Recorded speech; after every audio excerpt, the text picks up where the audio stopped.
podcast. The Paedobaptism.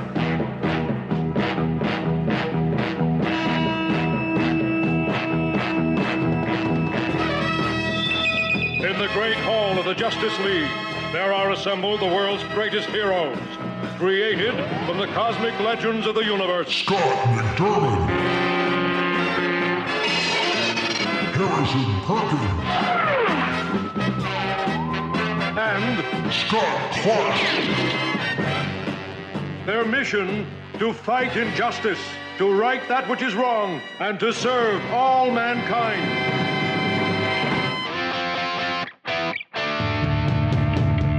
And now, Scott Clark. Good morning, America. We're back. It's Superfriends Saturday. Hi, boys. How are you? So good. Doing well. What- Only God is good, Scott. I don't know why you're claiming to be that, but whatever. So I'm we'll so well. let your presbytery sort out your heresy, right? Sorry, I'm well. So well. Maybe even swell. Nobody says swell anymore. I just did it. Yeah, well, you did. Bring it back. What's wrong? What? I mean, I know it's slang, and it was... Make swell great again. Yeah, exactly. It was discouraged when I was a boy. If somebody said, "How are you?" we said swell, the teacher would remonstrate with us. That's Was it not edgy or something? No, it was just slang. We were discouraged from using slang in school anyway. So, but that was back when Mrs. Corcoran could still beat you with a switch. The good old days. Yeah, well, it was a part of my upbringing. I spent 1 hour every day in second grade in a chair outside of Mrs. Corcoran's office because Miss Connor just couldn't take me for the whole day. So I had timeout. I had a scheduled timeout outside of Mrs. Corcoran's office. It was like It's predetermined. it was. Well, it was arranged. It was like the Baton Death March is what it was, because this was back when you had to wear leather shoes, and it was an old Victorian school building and high vaulted ceilings, and I remember going upstairs up the wooden steps, and it echoed, and then there was a foyer, I guess, with a vaulted ceiling, and so every step echoed, and she could hear me coming. Is that you? I hear, Mr. Clark. So, yes, it's I. I come the same time every day. So I don't actually remember getting the switch, but I'm pretty sure that I did. I know in 7th grade, Mr. English had a paddle with holes drilled into it for better aerodynamics. And Did he teach English? no, he didn't. He was the vice principal in charge of discipline. That's a missed opportunity. Yeah, he might have taught English at one time. He was a smaller guy, but he was very well dressed, and he threatened us. He called an assembly one time and threatened us all with physical punishment. He said he was going to place his right foot so far up our backsides that we wouldn't be able to walk for a week because we were playing the dozens, which was causing fights in the hallway. So I'm just going to venture out there. This borders on crass, but I imagine if a foot went anywhere on the interior of my backside, that it would be a while. But like the distance so far, I'm like, I don't think that has to be very far. Well, and it's going to disrupt walking. we believed him. We knew he was willing to inflict pain on us. So I'm old enough to remember when the Supreme Court ruled that they couldn't do that anymore. And the day, we didn't know much about the Supreme Court, but we knew when that ruling came down, and we walked past him, and we pointed at him and said, "You can't hit us anymore." So my recollection was it was sometime in 1974. I don't know if that's true. So what's new with you guys? It's still cold in Michigan. There's still snow. There is enough ice on my road that I had to back up and give it another try with more gusto. I think 5 times on Saturday. So it's slick out there. Yep. Quite a bit of snow up here in Bad Axe. Mutual About news. 7 inches on Saturday night, and we're going to get about 10 more over the next few days. News flash. It's cold in February in Michigan. So But otherwise you're doing okay. Everything Yeah. is run by the weather up here. I'm telling you. How you doing? I'm working on a review for the TGC website of this forthcoming book, Matthew Bates, Beyond the Salvation Wars, Oh my. where he tells us that both Protestants and Roman Catholics have misunderstood the gospel, and he is here to sort us out.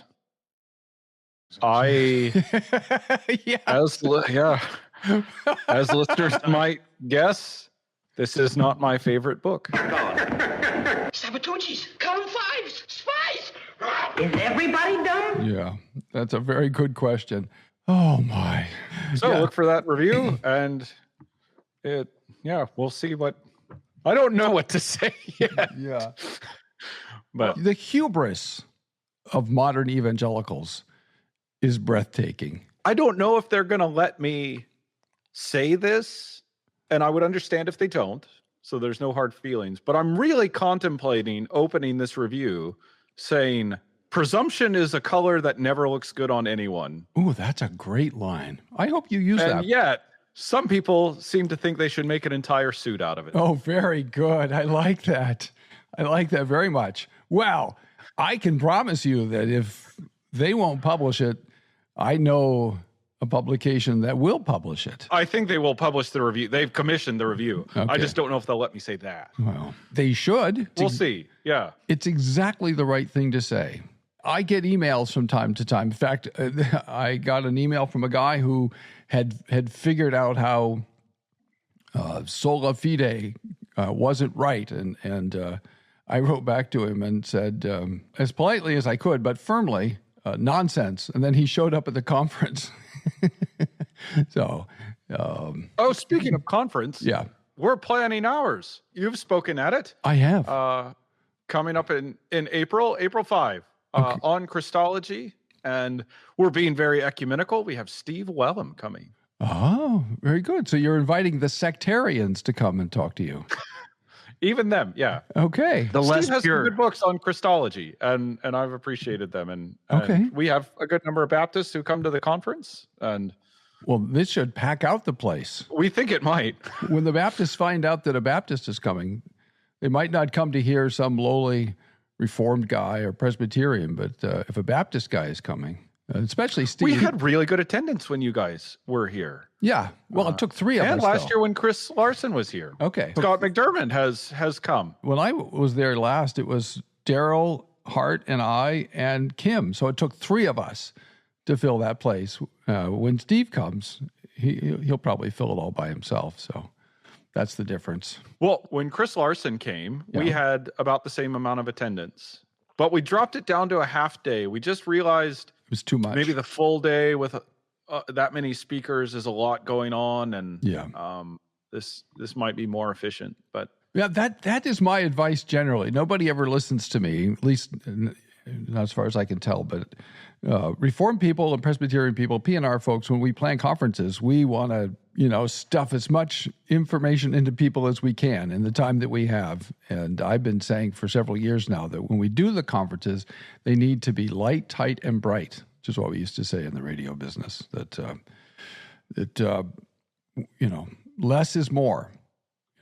Because people get worn out, and people are so busy now. one of the pieces of advice that I have started to give in most of the seminary classes I teach, whether that's the MDiv level or the PhD classes I've gotten to lead, is there is wisdom in leaving the people in your congregation wishing you had said more Yes. than wishing you had said less.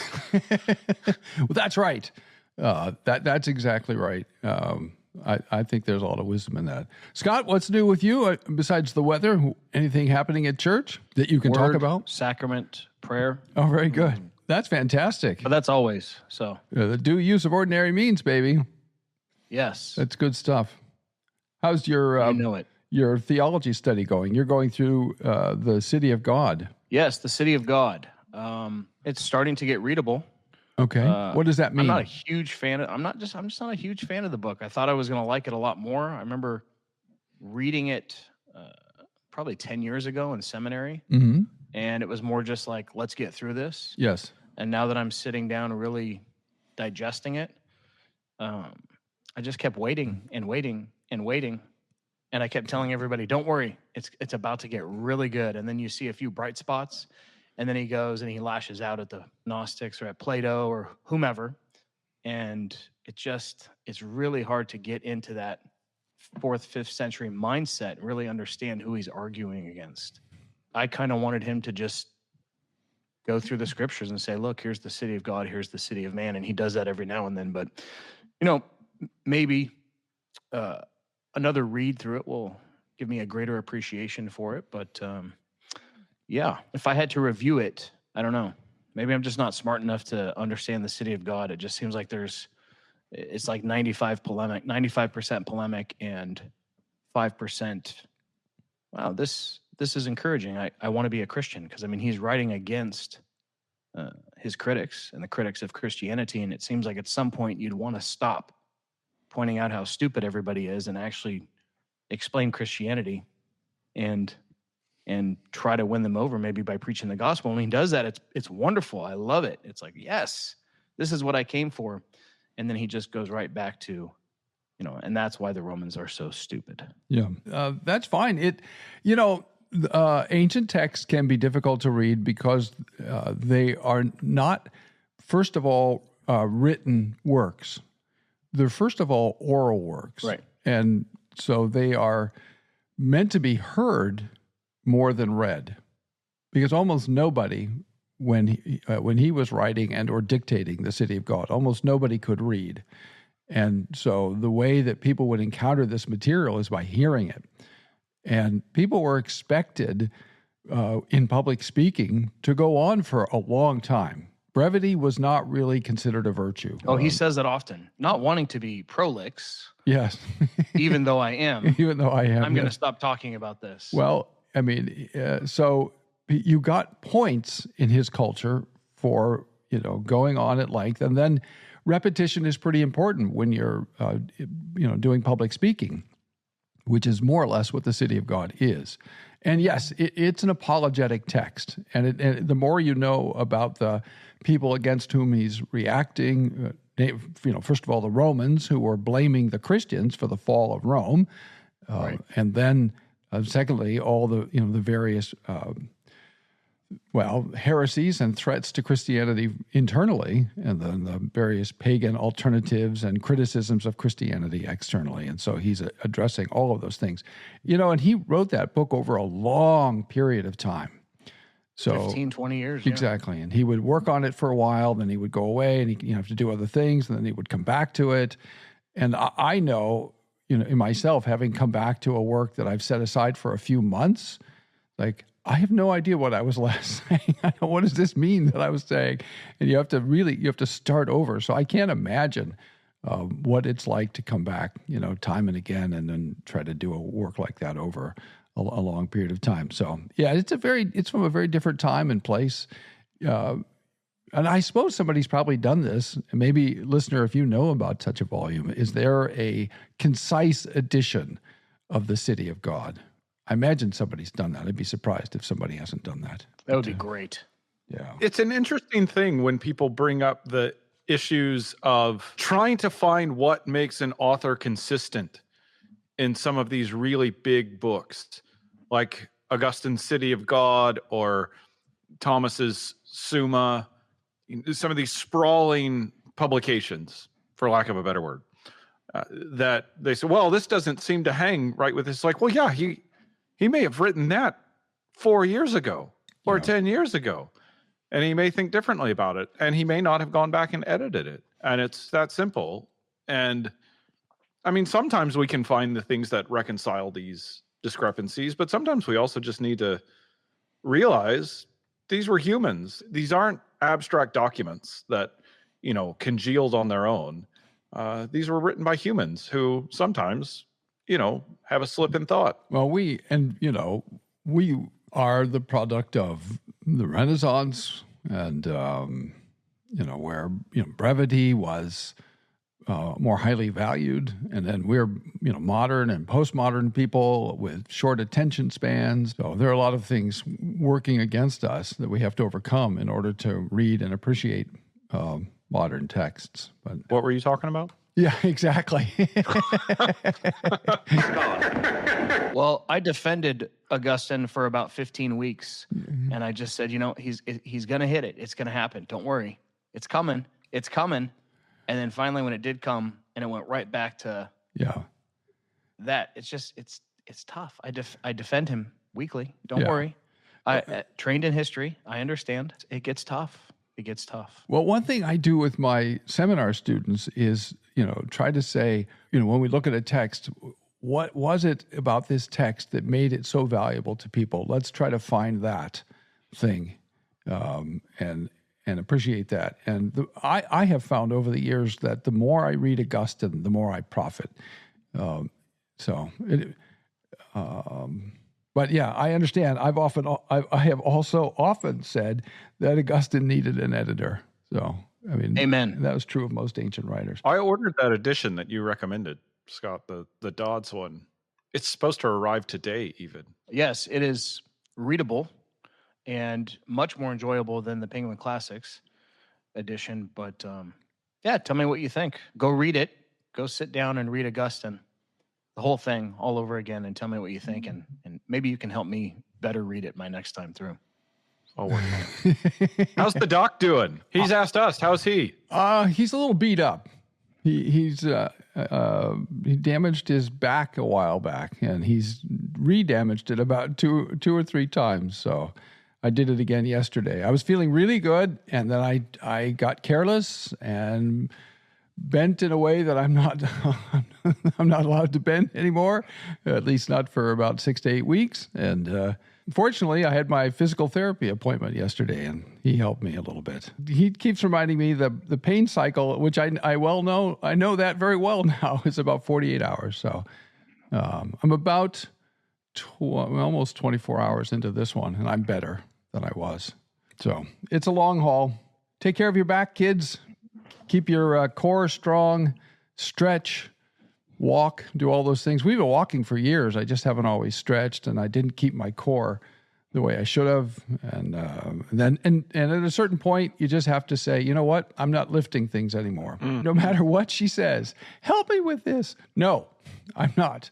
I will not help you. Get thee behind me. I'm not. Do you want me to pick that up for you, or do you want to keep me around? Exactly. And don't answer that question. Yeah, exactly. I'm not lifting that. Oh, and it's my fault. I was just being stupid. In every instance, it's my own fault for being stupid.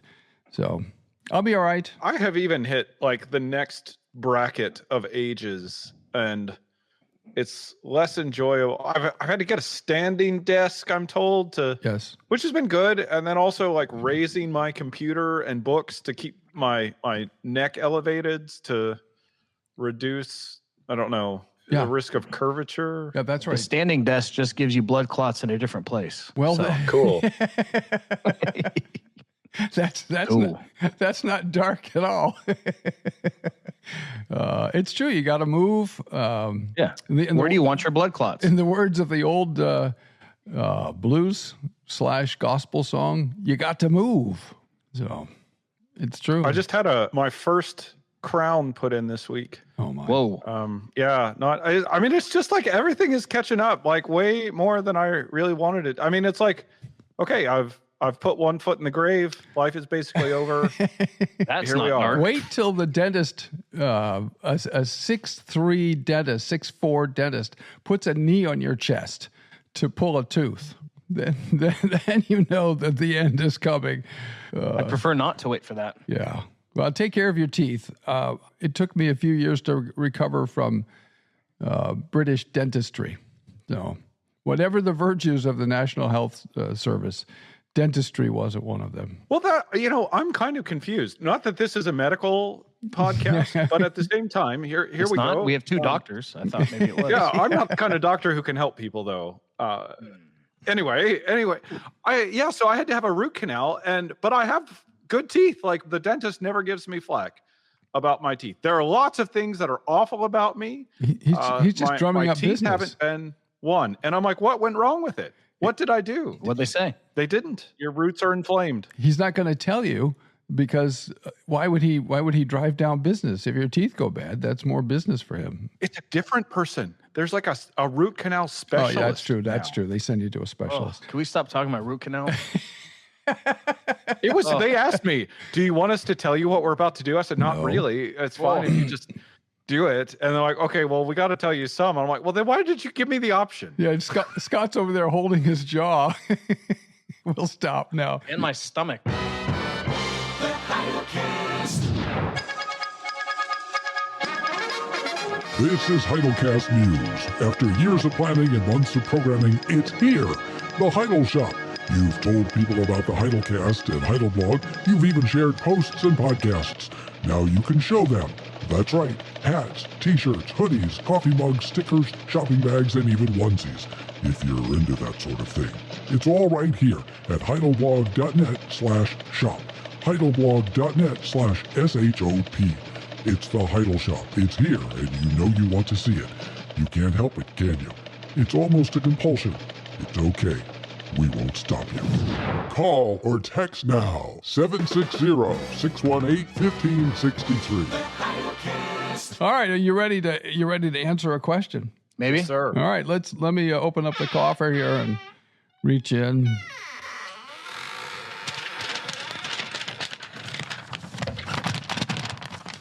All right. Let's see. This is a text message. I think it. You got some letters. It could be one of those too. I'm not sure. I really can't tell. Anyway, it's from Elijah, and he says, "Hello. I'm interested in the subject of deacons or elders in a Reformed church administering the sacraments. In a congregation where there are elders and deacons but no minister, is it lawful for deacons or elders to administer the sacraments? I can see an argument in favor of deacons and elders being able to do this in certain contexts on the basis of the essential oneness of the office and the equal authority of the office bearers among themselves. The three forms of unity do not demand that the minister alone must administer the sacraments. I'm going to challenge that. Nor does the Bible specify which church officer is responsible for administering the sacraments. Thank you for taking time to consider my question." Well, that's interesting. What we all represent. Each of us represent different denominations or federations of churches. So maybe our church orders say different things. Scott, how does the PCA handle that when there's no minister? The PCA handles it biblically. So, Well, how do they handle it biblically? well, first of all, I don't think Harrison and I would differ on this. Okay. So even though we're in different denominations, we have the same Westminster standards. So we have the same confessional statements and catechism. And it says clearly in both that it's the minister who administers the sacraments. And then it says again, it's the minister who administers the Lord's Supper. And they point to the night wherein Jesus instituted it, the Lord's Supper. And they point to the Great Commission. And they point to Paul saying, just as it was given to me, I delivered to you. And we are stewards of the mysteries of God, 1 Corinthians 4. So that's what our denomination points to. It also says in the book of Church Order, the Directory of Worship, that it's the minister who does it. So if you want me to read some confessional statements, I can. Otherwise, I'd let Harrison go ahead. We trust you. We have implicit faith in you, McScottrick. That's the best kind. It just occurred to me when you said that we each represent a different denomination here. This is a right ecumenical gathering every week. It is. Anyway, I agree with what Scott said there. Maybe one thing to add that can help. I'm just trying to even get inside the reasoning of the question, though. When he's talking about the other officers administering, I wonder if he is thinking about something like, our session is involved in distributing the supper. I mean, there's elders presiding at the table, and it's not just me. And so, I mean, I think that there is something specific about how the pastor is ordained to word and sacrament, and so he has the commission to institute the supper, which that does not preclude the others from also presiding at the table for distribution.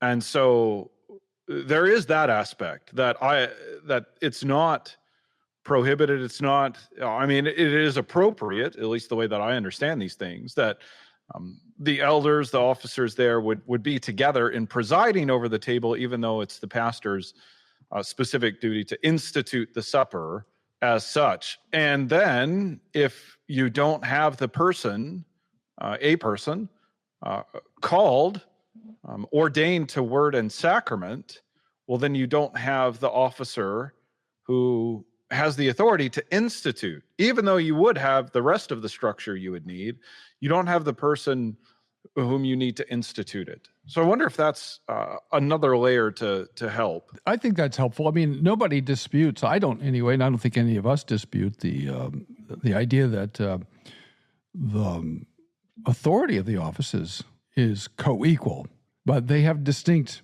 functions, right? They're ordained to, as you say, ordained to different things. I think it's clearest in the three office approach, the ordination to the different responsibility. The minister is ordained to word and sacrament, as you say. The ruling elders are ordained to oversight and and discipline in particular. Which is why they're involved in presiding at the table. Yeah, because that's part of discipline. Interestingly, our confession of faith and catechism both say that it's the minister who is communicating it to the communicants. Yeah. Well, that's the traditional way of administering communion. And then just to finish, and the deacons are ordained to ministry of mercy, and they're actually ordained to it. So, which is a question we could get into sometime relative to our brothers and sisters of the PCA. As it turns out, there's apparently a large number of congregations that have just given up ordaining deacons and have lots of people participating in the diaconal ministry, regardless of qualification. Heidelberg, but relative to the claim about the three forms, I'm not sure that's true. I just have the Heidelberg in front of me. I'll have to get the Belgic here in a second. But Heidelberg 75, how is it signified and sealed to you in the Holy Supper that you partake of the one sacrifice of Christ on the cross and all his benefits? And the answer says, thus that Christ has commanded me and all believers to eat of this broken bread and drink of this cup in remembrance of him, and has joined therewith these promises. First, that his body was offered and broken on the cross for me, and his blood shed for me, as certainly as I see with my eyes the bread of the Lord broken for me, and the cup communicated to me, and further, that with his crucified body and shed blood, he himself feeds and nourishes my soul to everlasting life, and this is the crucial part, as certainly as I receive from the hand of the minister and taste with my mouth the bread and cup of the Lord, which are given me as certain tokens of the body and blood of Christ. The traditional, original Reformed way of administering communion, for the most part, was for people to come forward, right? The original altar call was to come forward to receive communion, and it was to receive it from the hand of the minister. Yes. So our joint hymnal, Psalter hymnal, the version, so the URC OPC Psalter hymnal has that, as surely as I receive from the hand of him who serves. Interesting. My copy says from the hands of the minister. I mean, minister means servant. Yeah. They must have changed it. A gloss or just another viable translation, or I don't know it as well as you do, but it's less specific. Belgic 30 on the government of the church says that we believe that this true church ought to be governed according to the spiritual order that our Lord taught us in his word. There's to be ministers or pastors to do what? Preach the word of God and administer the sacraments. There should also be elders and deacons along with the pastors to make up the council of the church. And it goes on to elaborate a little bit. But it's pretty clear from the three forms who is supposed to be administering the sacraments, and that's the minister. So Elijah, I don't think you're quite right when you say that the three forms don't speak to that, because I think they do. If we can also grab hold of kind of the other side of that question. Yeah. Because it's about, okay, what about these contexts where, they don't have somebody and it's going to be hard to get, somebody to get a pastor. And I think one of the modern impulses is even for believers, and committed, devoted church members, that we want to try to overcome hard providence. Yeah. And I mean, to some degree, obviously, we take steps. We don't just like let ourselves languish in hard situations. We take steps, but the step in that situation is do what you can to call a pastor or have one visit. Yeah. To give the supper, not how do I find a way around to short circuit hard providence. And I understand that that's hard. That's why it's a hard providence. And I'm not trying to diminish that at all. But I am trying to bring, it's essentially a pastoral issue here, that the way forward is usually to seek God, pray for his help, pray for answers, not by our own strength to try to just circumvent the difficult situations that have been handed to us. And often there are real lessons that the Lord has for us in those. Yeah, I think that's exactly right.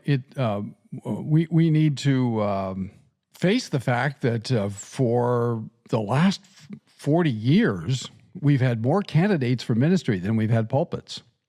So when I started at the seminary, that was one of our problems. How do we help to find places for all our graduates? And now we have the exact opposite problem. People are emailing us saying, our pulpit is vacant and we can't find anyone.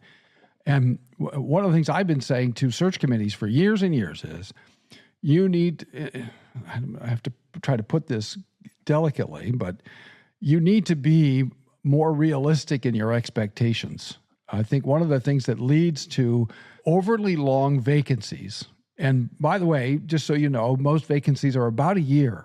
So once the minister leaves, it takes about a year, pretty much minimum, to candidate, look at people, consider, pray, and then call. So just understand that going in.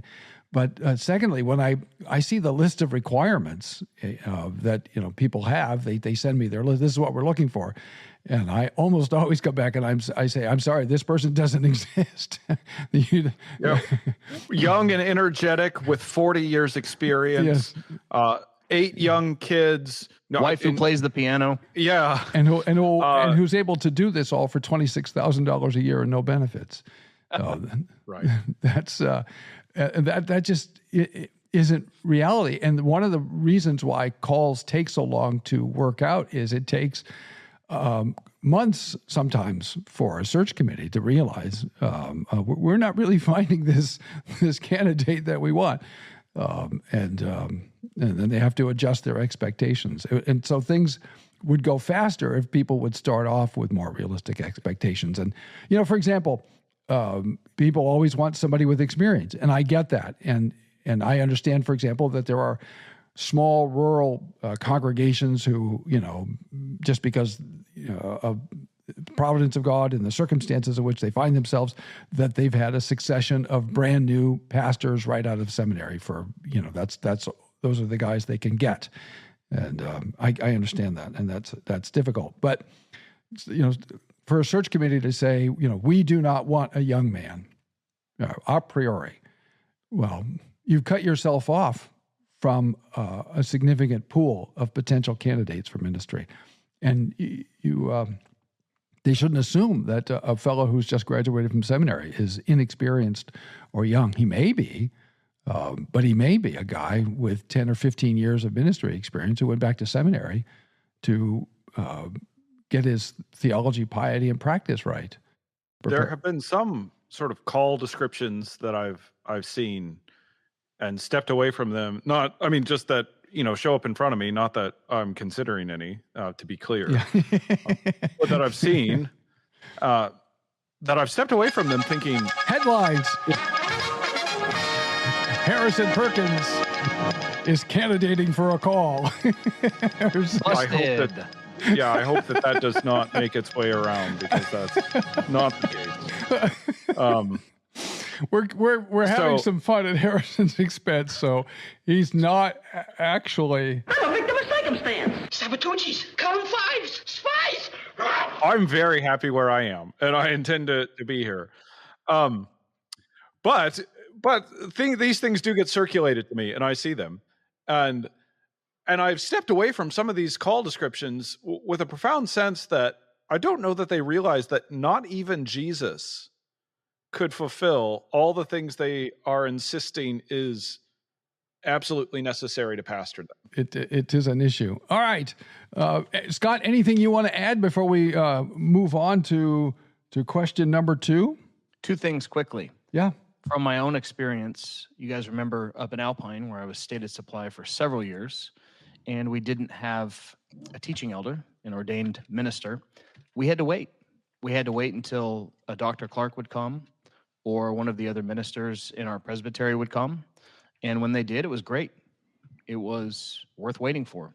So maybe be patient and use that as motivation to look for a pastor who will take that call. Yeah. Second, I think this is a good place for presbyteries to step in and have some maybe collegiality with the other churches that need help. If there's a pulpit that has been vacant for a year, 2 years, 3 years, then I think the presbytery should help and be sending associate and assistant pastors in order to serve the Lord's Supper, because I've seen so many times when that's needed, but it's not happening. Yeah, that's right. I think that's very fair. That we ought to remember those congregations that, for whatever reason, are vacant, and it's hard. I've been in vacant congregations, and it's not great for a congregation to be vacant. The sheep tend to wander; they get restless. It's a very interesting thing to, and I've been through this now. I don't know, 2 or 3 times, at least, and it's hard. And so, yeah, I think that's right. The classis and the presbytery need to take heed. The best podcast. This is Heidelcast News. By popular demand, the Heidelcast is now on YouTube, which is the most popular podcast platform on the globe. Personally, I think we're replaying the Betamax versus VHS mistake, but what do I know? I'm just a disembodied voice. Find us on YouTube at Heidelcast. If you love the Heidelcast wherever you hear it, be sure to make a tax-deductible donation by making the coffer clink or by sending a check to the Heidelberg Reformation Association, 1637 East Valley Parkway, number 391, Escondido, California, 92027. It would be kind of funny if every time the postman slipped an envelope into the Heidel box, it made the coffer clink. I wonder if we could make that happen. Call or text now, 760-618-1563. Well, let's read some emails, shall we? All right. Let me pull this one out here, Richard.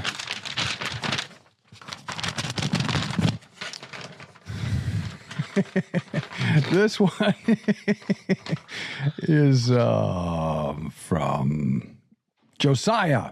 So we had an Elijah, was that right? And now we have a Josiah. I think that's interesting. Now we just need a Levite. And Levi, yeah. Hello. I have a question that I would love to see answered on the Heidelcast. Well, as it happens, here we are answering questions on the Heidelcast. I am a new Paedobaptist, which means he's newly reformed. He's embraced the biblical covenantal doctrine of baptizing believers and their children, largely due to the I will be a God to you and to your children series, right? You can find that at heidelcast.org and just click on series, or heidelblog.net/Heidelcast. Anyway, find yourself to the Heidelcast page and then click on series and you can listen to that. And it's now on YouTube, by the way. That series is on YouTube. So if you have to consume stuff via YouTube, it's all there. Just click on the playlist. I find YouTube bewildering. It's like chaos. It's hard to bring order out of it. But if you click on the playlist menu, Chris has organized all these playlists, and it's all up there, so you can listen to it there. So if you want to sit and watch the little graphic flash in front of your face, you could do that too if you need to see something. But it might have a mesmerizing effect. I have let my Baptist pastors know, he says, Josiah says, that my family will be leaving our church to join a Presbyterian church. My pastors have told me that when I leave, they do not want me trying to convert members of our church. However, when close friends from this church ask if I think they should baptize their babies, I will have a very hard time not trying to convince them. What would your counsel be? So this is a very interesting question, I think. Personally, I think this is challenging because on the one hand, in the providence of God, I've ended up spending a lot of time trying to persuade Baptists to become Reformed. With some good results. But so when I have the option, if a Baptist says, do you think I should baptize your babies, as one friend puts it, my answer is always yes. And if they say why, then I'm happy to give them an explanation. On the other hand, I feel for the Baptist pastor who says, listen, if you're going to seek dismissal to a Presbyterian congregation, we understand that. We understand conviction, and your convictions have changed, but we would like you not to cause trouble in the church on your way out. And I get that entirely. So that's why I thought this is a really interesting pastoral dilemma. Scott McDermott, lean forward and give us your wisdom on this. What would you do in this situation? The first thing I would do is ask for some clarification from the pastor. What does he mean, try to convert? Because I'd want to know specifically what he's talking about. Does he mean have conversations with at all? If they bring anything up, do you just cut them off and say, no, Pastor Bob said we can't say anything? So you just want some clarification from the pastor. Let's assume that that's what Pastor Bob means, that you're not really to talk about this issue with your friends as you're leaving the church. Because that's how I took it. Just share the podcast series then. There you go.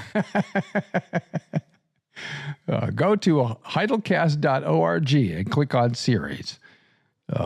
So your instinct is to, in some way, directly or indirectly, communicate to the folks who are asking why you're leaving, or should we baptize our babies, something of what you've discovered. Of course, yeah. You're allowed to talk to people. Well, that's true. But trying to convert, I'd want clarification. What exactly do you mean? Are you saying I can't talk to my friends? And if they ask me questions, I can't talk about it? Because, sorry, pal, it's not going to happen. But maybe that's just me. Well, I think that's a reasonable response. That's a fair question. Is the pastor's request a reasonable request, or is it too restrictive? Harrison. Yeah. I actually really sympathize. So there's a couple of things to get on the table. First, the question presumes that the issue itself is not a secret. Because if the question is, should we baptize our babies? Yeah, that's right. He hasn't, nobody's told them, don't tell them the reason. In fact, if the reason that you're leaving a church is straightforward as this, there is wisdom in saying, we don't have a problem with this church as if we have antagonism. Yeah. We're thankful that we've been served by it. But our convictions about ecclesiology have changed in an important enough way that we need to relocate ourselves to a church where they will sacramentally recognize our children as part of the covenant community. Stating that as a reason is not the same thing as trying to persuade someone to adopt it. So I think that there is value in stating the reason. And if somebody said, don't tell people your reason, when it's this straightforward, especially, that would be overly restrictive. But that doesn't seem to be the case. And so it does seem like the pastor has asked them simply not to be divisive. Yeah. And I don't think that, even with your friends, I think we have to recognize that there are complications when it comes to the bonds of church membership. Certainly backward looking, when it comes to the overlap of the church is not just a group of friends who show up together. There is more to it than that. And once this family leaves, they can't expect the same kind of thing from their former pastor, once they've been given into the care of a different pastor, he doesn't owe them really anything. Yeah. And they have to understand that. And then they also have to understand that just like they wouldn't want a Baptist showing up in their new Presbyterian congregation and trying to unsettle everything by convincing everybody, even from the outside, we can understand why Baptists wouldn't want Presbyterians doing the same to them. So there is something about keeping the integrity of these ecclesiastical bonds and the fellowship, and not trying to drive even accidentally driving a wedge between members and their pastor, even when we are friends with those people. And so I do think that we need to be really careful with that. There is something about loving maybe your it's neighbor. beyond pastoral authority to insist, but Christian charity assumes that it's not beyond our ability to request that as a courtesy. There is something about loving your neighbor as yourself. So I think that's a pretty important point. I mean, it's a cardinal part of Christian ethics. That so if a person somehow tragically adopted Baptist convictions in one of our congregations, we would not want them. God forbid. We would not want them to be trying to recruit people to the Baptist convictions on the way out of the church. And if you have, for example, Baptist visitors in your church, I think you have a right to say to them, well, you have your convictions and we respect that, but we would ask you to, keep those to yourself and, not to be proselytizing. So the URC has a different membership. You have confessional membership, whereas we may well have, both Scott and I may have people of Baptistic persuasions in membership in our congregations.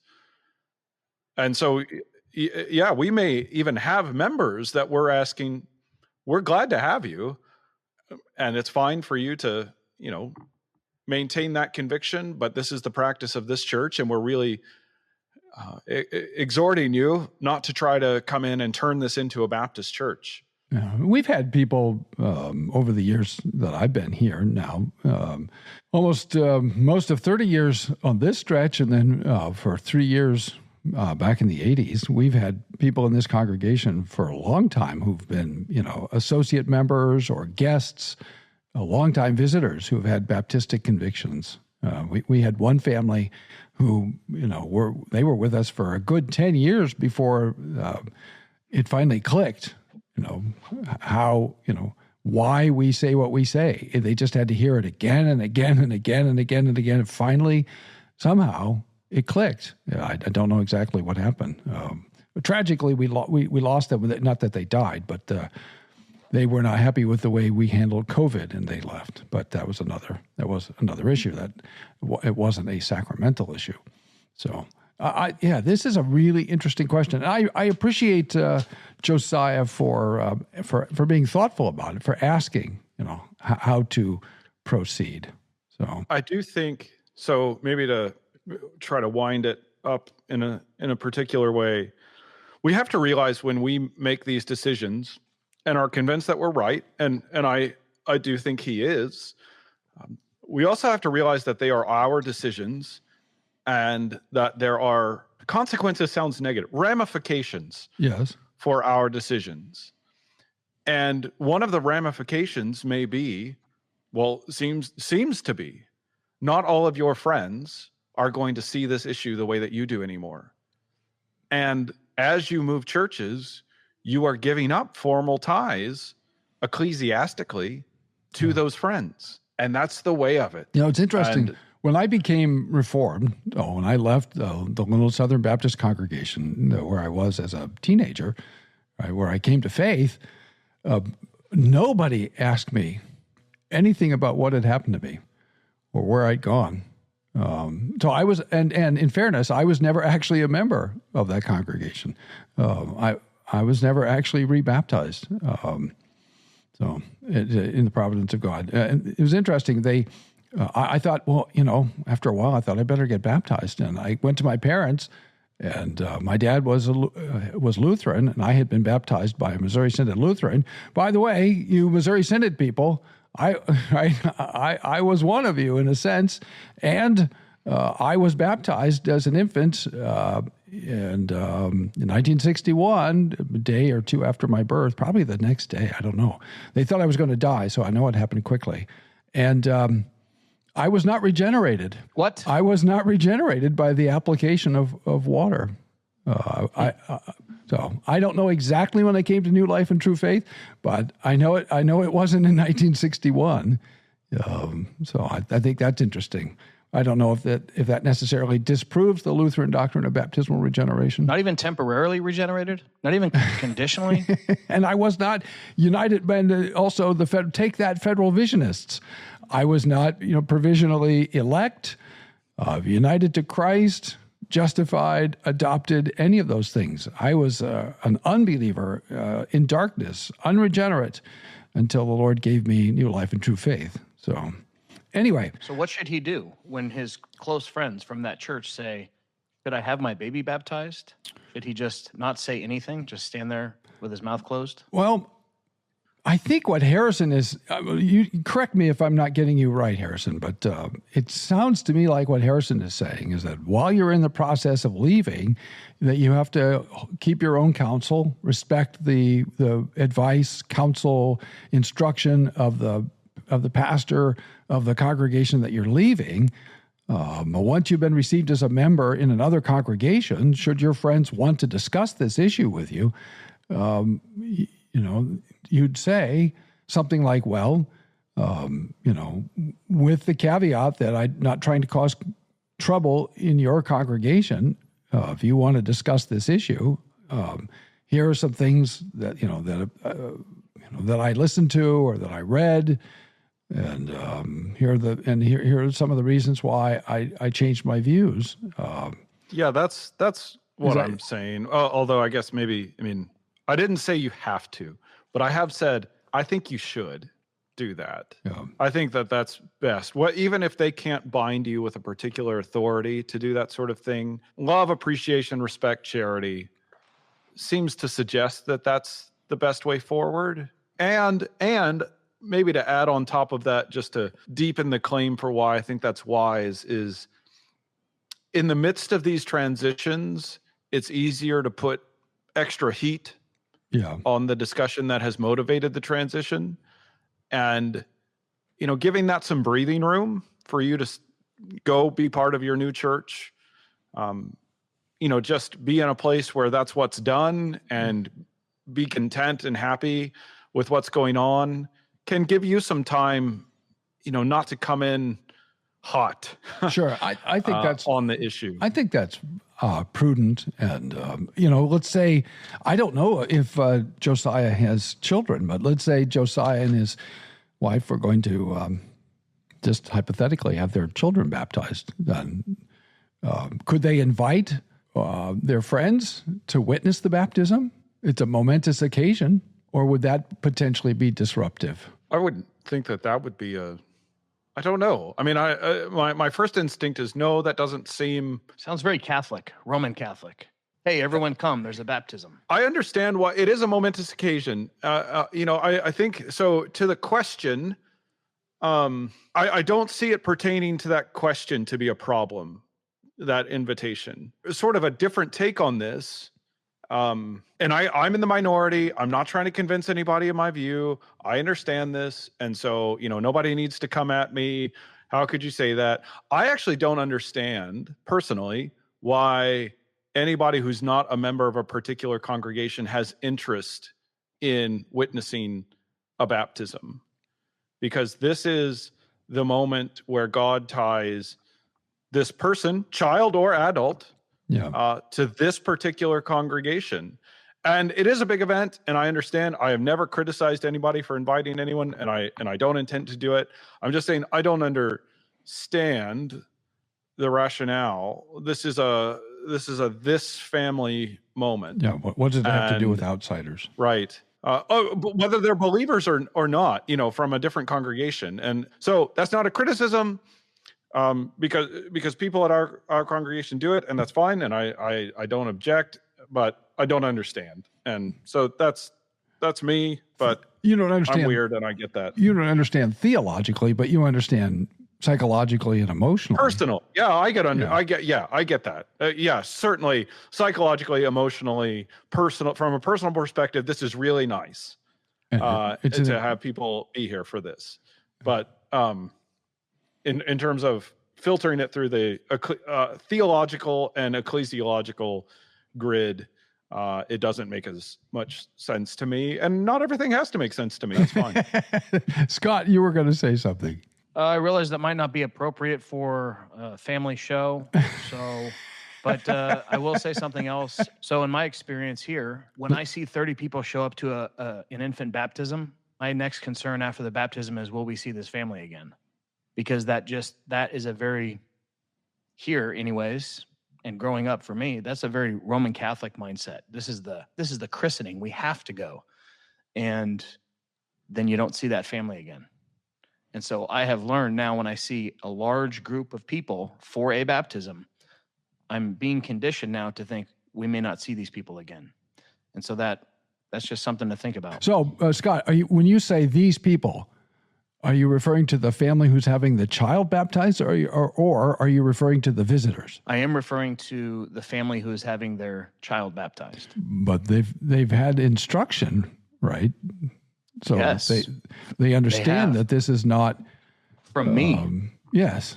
So they're baptizing their child with the understanding that they're taking vows. That's part of the administration of baptism, the vow to nourish, instruct, pray for their child.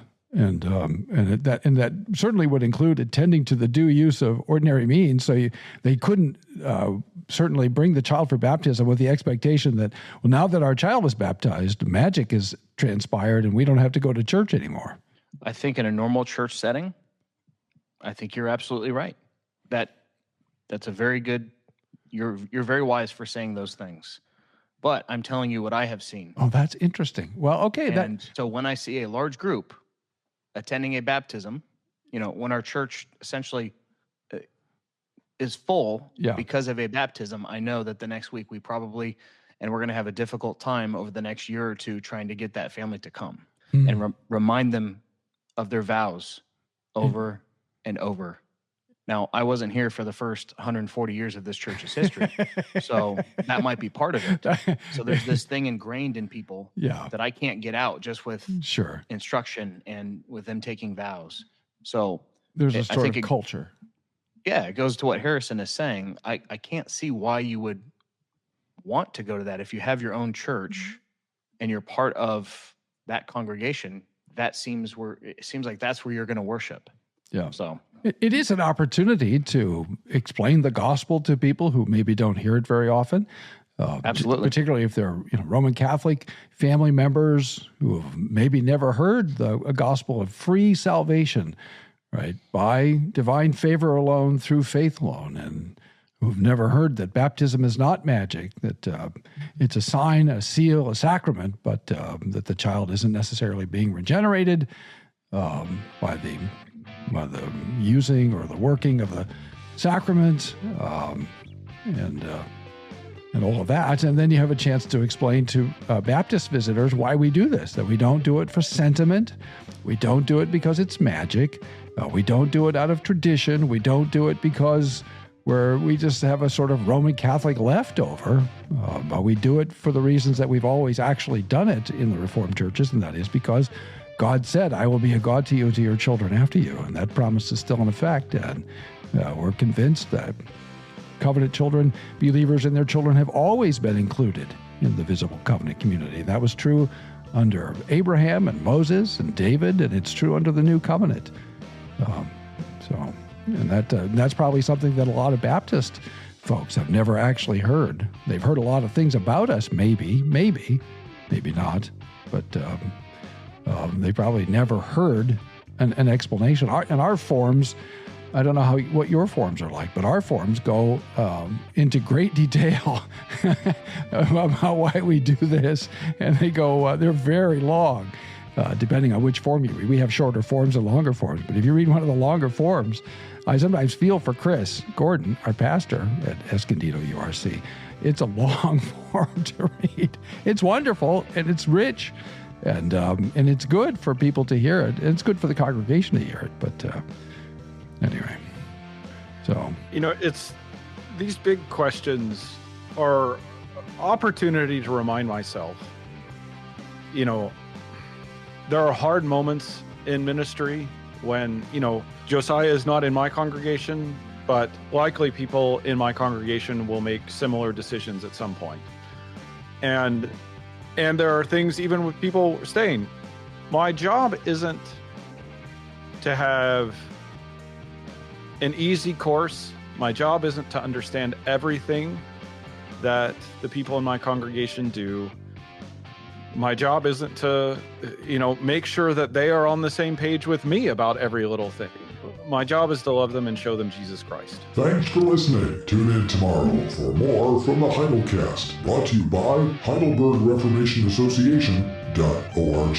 Don't forget, when the coin in the coffer clinks, the cost of bandwidth shrinks. Copyright Heidelberg Reformation Association. All rights reserved. This is a Heidel Media production. The best podcast